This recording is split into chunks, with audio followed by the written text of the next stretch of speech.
Today I'm flying across the continent to ride one of the most iconic, historic, and picturesque long-distance winter trains in the world.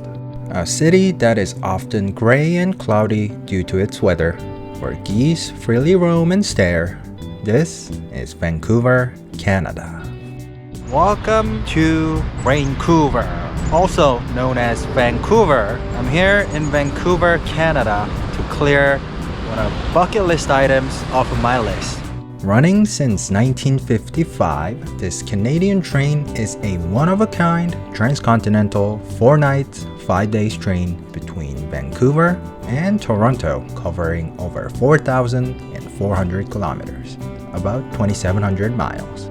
That's equivalent to driving from Miami to Los Angeles, except I'll be on a train. Let's do it! Here's the first look of Vancouver's Pacific Central Station. Not a grand station like the Washington DC Union Station, but it certainly has that train station atmosphere. Hey, you look familiar. Well, today's train is run by Via Rail Canada. And today's train is called the Canadian. How fitting. Of course, I can't afford the luxury class just yet. Off to the side, we have today's train configuration. 14 cars total, quite many for non-peak season. Telephone booths may be things of the past, but this was a well-thought utilization and a great preview of what's to come. A coincidence. So much. Welcome aboard. Thank you. My name is Meredith.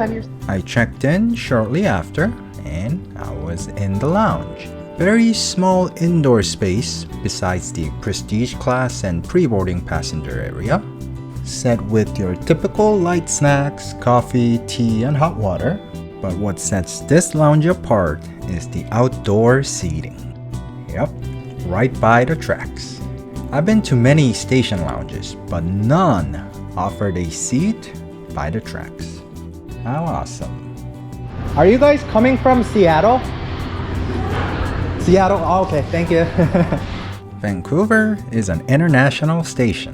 I'd love to try that one day. Going to Jasper, I'll be in a Berth class. That's like a midway between a coach and a roomette. And from Jasper to Toronto, I'll be in a single room. So I'll show you that as well. And in just a few minutes.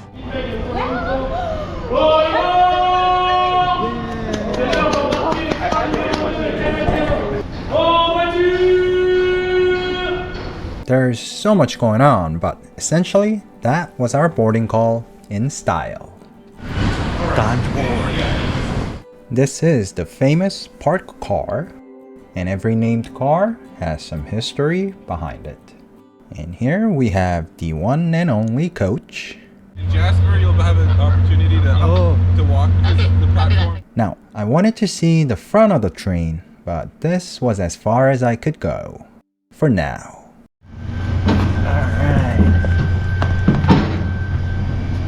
We are. Okay, I'm going only to Jasper.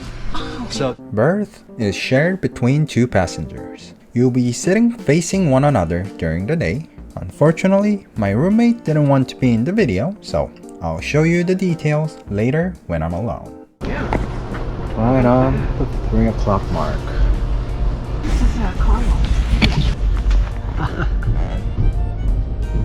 Hey, I've never seen a car wash for trains. Probably explains these clean windows. Fast forward a bit and see what the berth class is like. Here we got two couch-style chairs facing one another. That cocoon on top would be the upper bed, which is tucked away during the day. Off to the side we have fan controls, reading light control by the window side, and a mirror. More fan controls. And below the chair is luggage space, which could be quite hard to reach when a bed is made. Open the cocoon and here's the upper bed. This ladder here will help you up the bed at night. I'll show you the night scene when it's time. We got 3 pairs of berths for 6 total in a car. And there's something important missing. which will surprise you. Down the hallway, here's the car's shared restroom. And to the side is a hammer. Yep. Anyhow, right by the Berths is the car's shower. Same coat hooks as Amtrak. Towel disposal and a button you wish you'd never have to press while in a shower. Open sesame, set temperature, push button. Out of the shower and off to one side, rooms labeled with letters are 2 people cabin, which were all full at the moment. Here off to each side are single rooms, which I'll get to enjoy tomorrow. Through the door is the first Skyline car, lounge-style sofas, and a dome car up the steps. Unfortunately, it was already full. For the first hour or 2, everyone comes to check out the dome. Don't worry, I'm on this train for 5 days. Besides, this is not the only dome car. Down the hall are board games, which will come in handy later. And next up is the dining car. Ooh. Now, I will say though, tables felt a little smaller than ones on Amtrak, but more on that later. After the dining car is the prestige class car, Chateau Lausanne. Woody final touch and a hotel-like room for security and privacy. Luxury, eh? And the last car here is the park car, where you will find a good-looking bar with more snacks and drinks. However, I was very disappointed to find out that they don't carry Coke Zeros. As the bar, here's the other dome that I saw from distance. And a lounge. Ooh. Needless to say, this is where I spent a lot of time. Being the very last car on the train, this is where I got to see some of the coolest, most unique, and oddest scenery throughout the ride. But for now, let's get back on track. As you can probably tell, we are moving very slowly. This is the case for the first hour or 2 while we clear the city boundaries. Goodbye, Vancouver. Goodbye. I'll be back. While in the park car lounge enjoying the moment, I was offered some welcome snack, and this is where I found some outlets as well. Remember I said something's missing in the Berth class? That's right, those seats or rooms don't have any electric outlets. In a corner of the lounge was a small library, North American train travel. Ooh. You may already know that I recently went on a journey around the United States using Amtrak, and those are still in the edits. So, stay tuned. Wow. And finally, after an hour and 45 minutes, we were finally moving at some speed for the first time. Whoa! At this point, everyone had their chances to see the domes, and they aren't as crowded.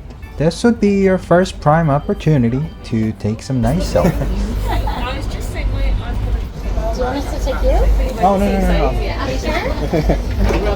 Are you sure? Would you like photos? I put down my camera and took some pictures for them.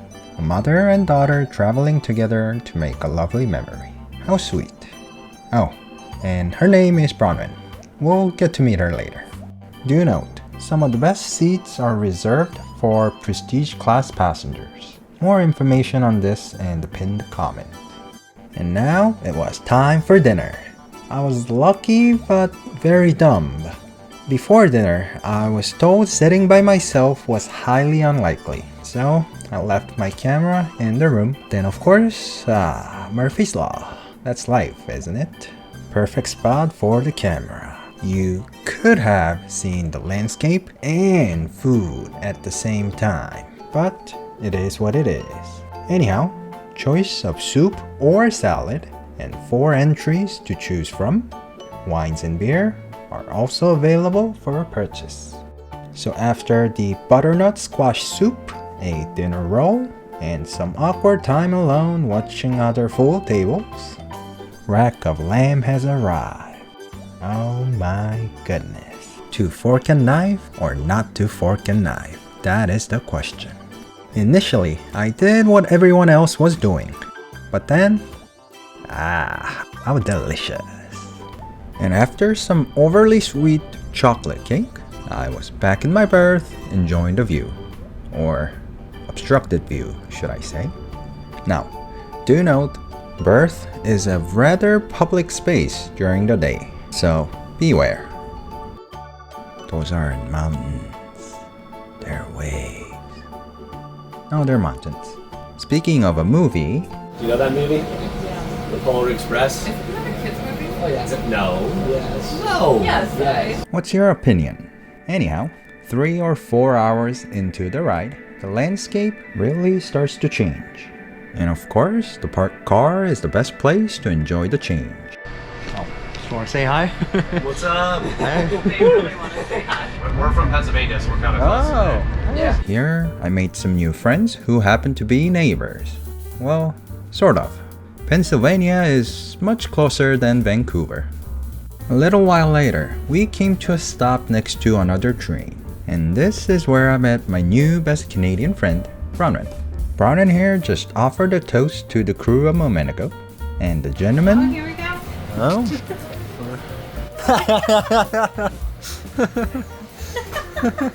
And it seems he grabbed the first thing he could find. So I put my awkward social skills to the test, and it is just so nerve-wracking to film others. But anyhow, and afterwards I enjoyed the night scenery and the dome. And when I got back to my berth, it was now a bed. First look of my bed for the night, and it's looking cozy. And well thought too. I still have that chocolate. Alright, let's take an in-depth look. Plenty of space for me. Now if you are over 6 feet, maybe not so much. And this is how dark it gets when you fully close the curtains. Well done, Via Rail. Well done. Time for my first night on the train. Good night.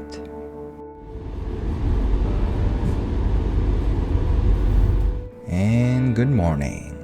I was able to wake up at 6 a.m. as my body clock thought it was 9 a.m. Now, I was quite happy to wake up this early as the visuals into and out of Jasper is regarded as the highlight of this train.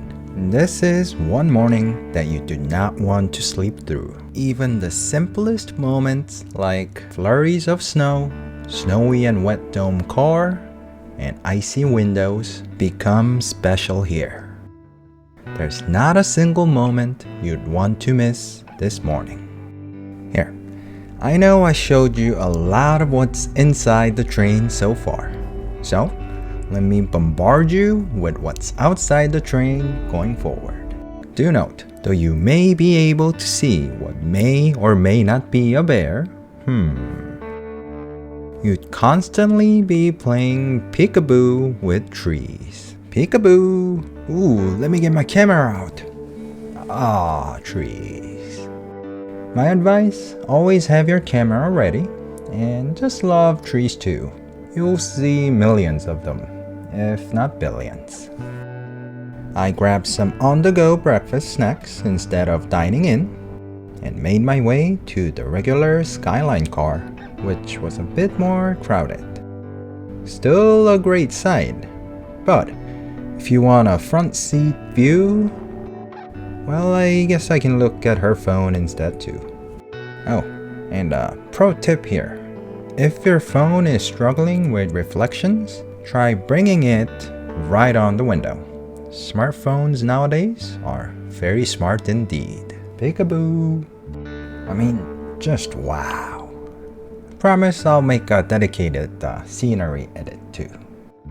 Cloud or mountain? You know what?